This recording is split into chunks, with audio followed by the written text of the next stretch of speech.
Yes. Cike nan wallahi aikata.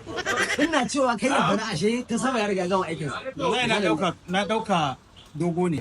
Ayo. Larabi. No wanda. Baba ka ce me? No wanda alfa. Sai ka kai shi wannan. No wanda alfa me? Alfa ta a'a tsaya idan tsayi ne abin me yasa shi ma garba? Aiki shi namiji ne da haka matarsa kuma iya tsayin mace kenan. Okay. Kai kuma amma serious. Serious. China. Allah sun fara ƙara tsayi na rantsi da Allah. To yanzu ya za a yi ka ba haɗa da su. Daman na ji Ali ya fara ci a ɗan yanka cinya ɗan sa ƙarfi a cikin. Wallahi ana yi. Ana yi. Kawai dai shi wannan baba ko an ja ba zai jawo ba. Wallahi zan jawo. Kai me kake irin wannan da lara. Gaba ɗaya kafa 70 uku ne. Amarya mai zuwa. Yau. Future. Zai ƙara tsayi. Okay, ba zan shiga haka ba. Gaskiya zai wahala.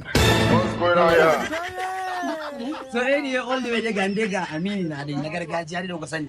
Wasu da wancan ni Aminu sai faru. Sai daga shi mun na zo location din baby. A dauka series din nan mai dogon zango na baby. So anyway, faka duk wanda ya san ma bai shirya ba, to shirya. Idan ka suke ba kalli wannan shirin ba, kana fada. 27 ga watan da za mu shiga. Za ta kashe Za ta warke. tarwatsa mu ci gaba haduwa da ku ana ta hayya hashe